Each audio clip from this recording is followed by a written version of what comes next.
हाय আমি Deepika welcome to my channel the Bengalical reaction.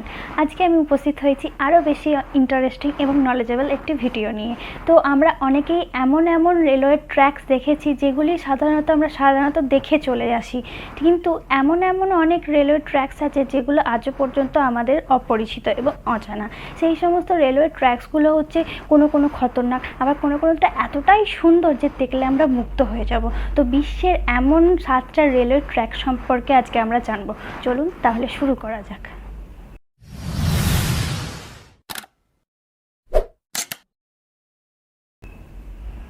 सड़क पर रेलवे क्रॉसिंग तो आपने भी कई बार देखी होंगी, जहां पर गाड़ियां ट्रेन गुजरने का वेट करती हैं। लेकिन न्यूजीलैंड में एक ऐसी रेलवे क्रॉसिंग भी है जहां पर गाड़ियों को नहीं बल्कि जहाज को वेट करना पड़ता है। जेम टीवी की वीडियोस में एक बार फिर से खुशामदीद। नाजरीन, रेलवे सिस्टम आज से करीब 200 साल पहले इजाद हुआ था, और क्योंकि उस दौर में ट्रांसपोर्ट का और कोई ऑप्शन मौजूद नहीं था, इसी वजह से ये टेक्नोलॉजी सारे मुल्क अपनाने लगे और धड़ाधड़ रेलवे ट्रैक बिछाने लगे। रेलवे ट्रैक को इंस्टॉल करते वक्त ये चीज बहुत इम्पोर्टेंट होती थी कि जिस जगह रेलवे ट्रैक बिछाया जा रहा है वो जगह बिल्कुल प्लेन हो, ताकि ट्रेन वहाँ से बाआसानी गुजर सके। लेकिन कई ऐसी जगहें भी थीं जहां पर रेलवे ट्रैक बिछाना इतना आसान नहीं था। कहीं ऊंचे पहाड़ तो कहीं बहते दरिया। आज आप देखेंगे दुनिया के चंद ऐसे ही अमेजिंग रेलवे ट्रैक्स। तो आइए शुरू करते हैं। नंबर 7, दुनिया का सबसे ज्यादा स्टीप रेलवे ट्रैक स्विट्जरलैंड में मौजूद है। ये रेलवे ट्रैक स्विट्जरलैंड के एक छोटे गांव एल्पनेस्टेड से स्टार्ट होता है, जिसकी हाइट 464 मीटर्स है। लेकिन इसकी मंजिल माउंट पिलेटस है, जिसकी हाइट 2128 मीटर्स है। यानी ये ट्रेन तकरीबन 1600 मीटर्स की ऊंचाई सिर्फ 4.6 किलोमीटर के ट्रैक में कवर करती है। अब क्योंकि एक आम ट्रेन के व्हील्स में कोई ग्रिप नहीं होती और वो इतनी ज्यादा चढ़ाई पर स्लिप हो सकती है, इसी वजह से इस रेल कार के व्हील्स गियर्स की मदद से स्पेशल तरीके से डिजाइन किए गए थे ताकि चढ़ते और उतरते वक्त रेल कार स्लिप ना हो सके। 1889 में लॉन्च होने वाली ये रेल कार पहले स्टीम इंजन से चलती थी, लेकिन 1937 के बाद इसमें इलेक्ट्रिक इंजन लगा दिया गया। नंबर 6, न्यूजीलैंड में गिसबॉर्न के नाम से एक छोटा शहर है जहां का एयरपोर्ट बहुत ही अनोखा है। ये दुनिया का वाहिद ऐसा एयरपोर्ट है जिसके रनवे को एक रेलवे लाइन क्रॉस करती है। इस एयरपोर्ट का कंट्रोल टावर सिर्फ पायलट से कांटेक्ट में नहीं रहता, बल्कि यहाँ का कंट्रोल टावर रेलवे टावर से भी कांटेक्ट में रहता है। अगर प्लेन लैंडिंग के काफी करीब होता है तो ट्रेन को रोक लिया जाता है, या फिर टेक ऑफ से पहले प्लेन को वेट करने का कहा जाता है। रनवे की जिस जगह से रेलवे ट्रैक गुजर रहा है उसको बड़ी महारत से ऐसे डिजाइन किया गया है कि जहाज की लैंडिंग के वक्त कोई हादसा ना हो। असल में ये रेलवे ट्रैक तो पहले से ही यहाँ मौजूद था, लेकिन बाद में इसी जगह पर एयरपोर्ट की कंस्ट्रक्शन का फैसला किया गया था, क्योंकि एयरपोर्ट के लिए गिसबॉर्न में और कोई जगह सूटेबल नहीं थी।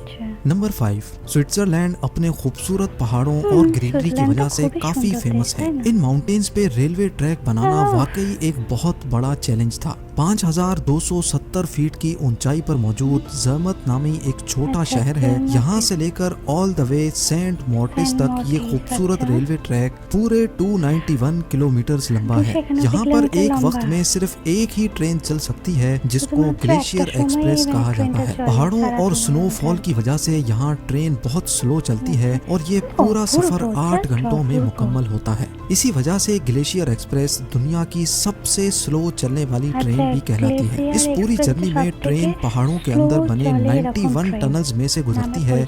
यहाँ का एक टनल फुरका टनल कहलाता है, जो 16 किलोमीटर लंबा टनल है। और इसी सफर के दौरान ट्रेन एक ऐसे ब्रिज से भी गुजरती है जो 450 फीट ऊंचाई पर बना हुआ है। नंबर 4, स्विट्जरलैंड में ही एक पॉइंट ऐसा भी है जहां पर ट्रेन को फ्लैट जमीन से एक पहाड़ी पर चढ़ना होता है, क्योंकि ट्रेन इंजन इतने ज्यादा पावरफुल नहीं होते कि वो इतनी ज्यादा चढ़ाई पार कर सकें। इसी वजह से ये वायाडक्ट बनाया गया था, जिसको ब्रूजियो स्पाइरल वायाडक्ट कहा जाता है।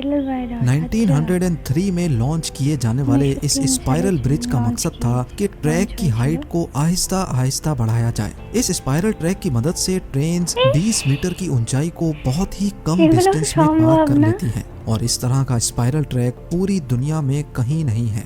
नंबर 3, जहां दूसरी कंट्रीज में ट्रेन ट्रैक के ऊपर चलती हैं, जापान में एक ऐसा रेल नेटवर्क भी है जहां पर ट्रेन ट्रैक के नीचे ट्रेन चलती उल्टे है। ये अपनी से, तर्ज का मैंने ट्रेन पहला रेलवे सिस्टम ट्रैक था के जो नीचे जापान में जाते लॉन्च किया गया। सस्ते। 1970 में लॉन्च होने वाला ये दारुण। ट्रैक 2 एरियाज को आपस में मिलाता है, जिसको शोनन मोनोरेल नेटवर्क कहा जाता है। इस ट्रैक की लंबाई सिर्फ 6.5 किलोमीटर है और ये ट्रेन टोटल 7 स्टॉप्स पे रुकने के बावजूद भी मुसाफिरों को स्टार्टिंग पॉइंट से एंडिंग तक सिर्फ 14 मिनटों में पहुंचा देती है। नंबर 2, 415 किलोमीटर लंबा ये रेलवे ट्रैक थाईलैंड के शहर बैंकॉक से स्टार्ट होता है और बर्मा के शहर थैन बियू जयात पे खत्म होता है। वैसे तो ऑफिशियली इसका नाम बर्मा रेलवे है, लेकिन असल में ये डेथ रेलवे के नाम से मशहूर है। इसको डेथ रेलवे इस वजह से नहीं कहा जाता क्योंकि ये बहुत डेंजरस है, बल्कि इसके पीछे एक बहुत बड़ी कहानी है। वर्ल्ड वॉर 2 के दौरान आर्मी ट्रूप्स को खाना और वेपन्स सप्लाई करने के लिए एम्पायर ऑफ जापान ने ये ट्रैक बनवाया था, लेकिन इसको बनवाने में 1 लाख से भी ज्यादा वॉर प्रिजनर्स को इस्तेमाल किया गया। ये माना जाता है कि 415 किलोमीटर लंबा ये ट्रैक जल्द अज जल्द बनवाने के लिए वॉर प्रिजनर्स पे इतना जुल्म सितम किया जाता था कि इनमें से 50% से भी ज्यादा वर्कर्स मौके पे ही मर गए, जिनको वहीं ट्रैक के बराबर में दफन कर दिया जाता था। और अब नंबर 1, यूएसए की स्टेट ओहायो में नेपोलियन और डिफायंस के दरमियान बना हुआ रेलवे ट्रैक दुनिया का सबसे खतरनाक रेलवे ट्रैक माना जाता है।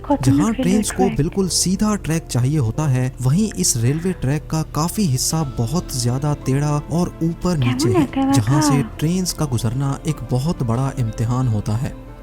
लेकिन आखिर ये ऐसा क्यों है और इसको ठीक क्यों नहीं किया जाता? असल में इस ट्रैक का जो हिस्सा जंगल से गुजरता है वहाँ जमीन गीली है और इसी वजह से अक्सर जगह से ट्रैक जमीन में बैठ गया है। इस ट्रैक को रिपेयर करने की बहुत कोशिशें की गई हैं, लेकिन नरम जमीन होने की वजह से ये मसला हल नहीं हो पा रहा।